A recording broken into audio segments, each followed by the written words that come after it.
Hey, ladies and gentlemen, welcome. This is your AstroShaman, Pernell Bobby. It is my birthday. So hit the thumbs up just because for the birthday love. All right, we're generating an economy of harmony, leveraging human design and genetic astrology. Today we're talking about Venus squaring Saturn, okay? This is a feminine planet, squaring a feminine planet with a lot of masculine energy. They both are actually feminine planets with masculine energy. Venus right now is in Gemini. Saturn right now is in Pisces. Gemini and Pisces have been doing this back and forth squaring for at least since last year, bare minimum. All right, and it kind of began with its opposite partner, Virgo. There's a story that's been forming, okay? Venus in Gemini is going to represent gate 20, which is active in the sky in the human design chart, all right, gene key 20, as well as gate 55 for Saturn and Pisces, or gene key 55. Now, what's happening at a genetic level, okay? For starters, our forms of superficiality are being met, okay? So what superficial values do we have, and how are we being asked to karmically be more serious with, being charged by this emotional surrender? And that's the key with this Saturn and Pisces. Like, what does emotional surrender look like? How, when we move beyond superficiality, can we start to embrace and accept the barriers and the boundaries, the restrictions that have been placed in our romantic and relationship dynamics, as well as in our professional career? There's been certain blocks, boundaries, restrictions. We can't cross certain lines right now. And what is a critical piece right now during all of this is Mars is in Cancer, and it's activating gate 39. And so what's important about this is the enemy is invisible right now, and the enemy is actually provocation, to provoke another, but it's invisible because it's happening acoustically. So this is all about being able to be present with the tonality, the tone in someone's voice, and realize that they're knowing exactly what button to press, but that button that they're pressing is silent. It's like a silent panic alarm where, the authorities have been alerted. Authorities in this instance is Saturn. So the emotional authorities, the authorities over what charges you emotionally, what provokes you emotionally, and how that keeps you from being self-assertive, okay, self-assuring, or on the opposite end, attaining freedom, being dynamic in your creative expression.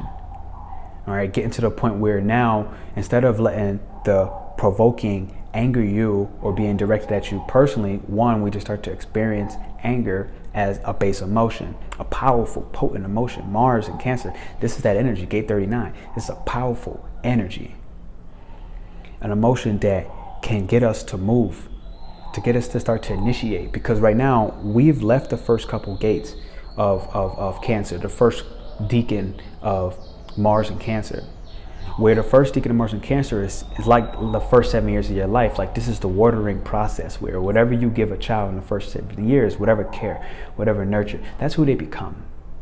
That's essentially the programs that they're going to continue to run forever. Where, yes, they can reparent themselves later.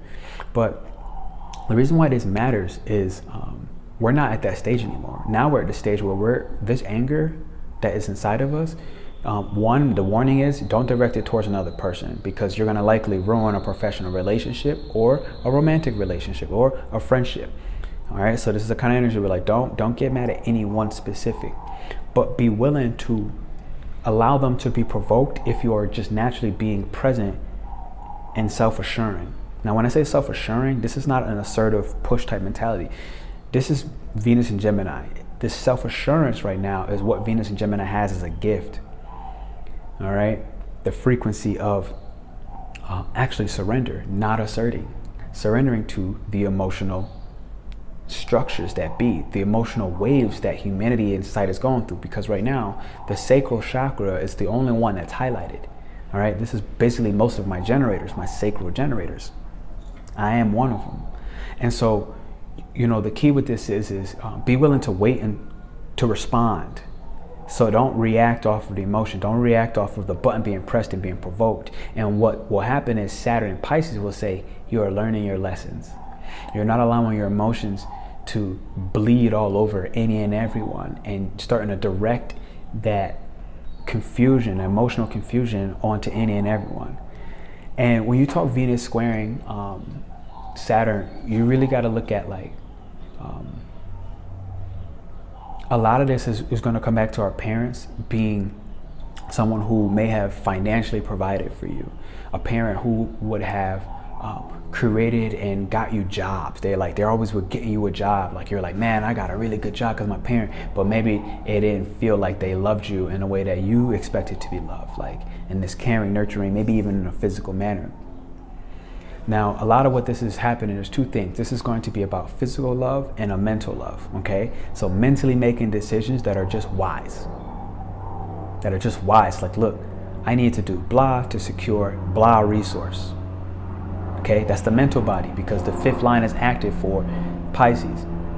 Now, the first line is active for Gemini. So it's funny because a mental sign, Gemini, is active from the physical body, who just needs touch.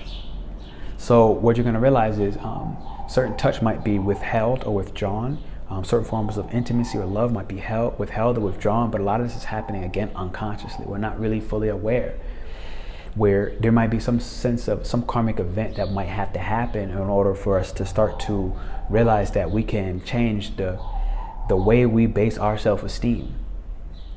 And how we're basing our self-esteem is off of a false sense of security. We're loving ourselves from a false place. And this is the kind of squared attention that will get us to start loving ourselves unequivocally, no matter what the person across from us, or no matter what praise we get in our workplace, or what praise we get in our romantic relationships. We're just going to love ourselves thoroughly. We're going to learn to be able to be self-assuring in that love. And self-assuring is to surrender to the emotional waves that you experience.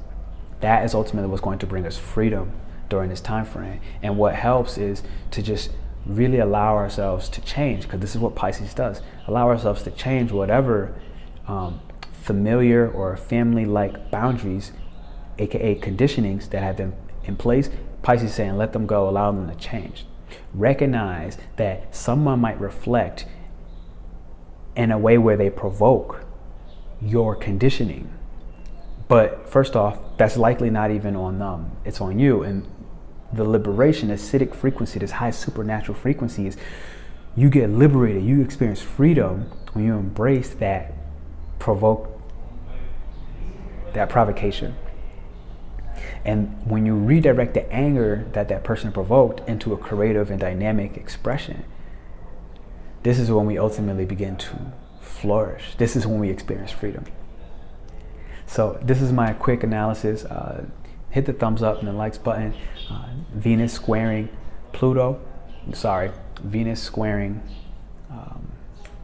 Saturn. Okay, this is the kind of energy where it's like, look, you can professionally show up as like everything's good, everything's dandy. You know, you can play superficial on the surface and be very well polished, but when you go back into the home, you're dealing with a lot of intimacy issues. Or you're going back into the home, you're looking back at the people at work that you were polished with in a professional environment, and you're like, man, you know, this really sucked. This will really reveal a lot of superficiality and a lot of the anger that it has invoked within us, and how that anger is helping us to get out of our jobs, to get out of the misery of working for someone, acting like someone that you're not. Essentially, all that is happening at a collective level for us to emotionally feel charged enough and provoked enough and angry enough that we use that anger to create your business model, to create your entrepreneurial path. So again, this is Venus squaring Saturn. All right, this is a beautiful energy to step into the entrepreneurial space, bring things into the physical, solid reality, meaning write them down, express through art, right? Share your art with someone else and let that trigger the person, let that provoke them that they're not being the artist that they know that they are. Show people that you're watering your plant and you're loving your plant, you're able to spend time alone, because Saturn is oftentimes where we spend time alone. So Saturn and Pisces is spend time alone with your own emotions. Spend time in isolation with your own emotions. And that way you're going to start learning how and which ways have you been conditioned to pour emotional chaos onto others, emotional destruction. But again, acoustically, in a silent way, where this is emotional violence. This is where we say something like, yeah, sweetie, of course. But it's like we hear that tone when we're being present, and we're like, yo, you're being fake right now. Yo, you're actually really annoyed, and you're just not revealing that you are. And by you being yourself and expressing that, okay, valuing your self-worth and surrendering to whatever the anger provokes within you, surrendering to it, you'll eventually get to the point where you can't be provoked anymore, no matter what. If certain people, this is like when your mom, your sister, certain people know exactly what button to press. And the reason why is there's only one channel active, and that's channel 3955 in human design. So, and that's one of the emotional wave channels. It's one of these it's like the channel of emoting, I'm pretty sure. So like just a whole bunch of feelings all over the place, and people are going to be very sensitive during this time, but they may not acknowledge that sensitivity, and that sensitivity is creating and directing their anger to initiate something creatively beautiful, dynamically artistic. All right, hit the thumbs up and the like button. Like I said, it's my birthday, ladies and gentlemen. So if you're brand new, subscribe just for the simple fact that it's my birthday, okay? All right, I felt the pressure to get this message out. This is the kind of pressure I'm telling you to initiate with. Hit the thumbs up. This Sunday, our members are meeting again on the 16th of April, all right? And we're talking Pluto, which is funny because I got Pluto when I pulled up on my dice, Leo and Pluto 9th house. My Leo is in the 9th house. All right, and then after that, we're moving on to the house systems. We're going to dive deep into what house 1 through 12 means, and so much more complicated than that. So thank you for being here. I love you. See you soon.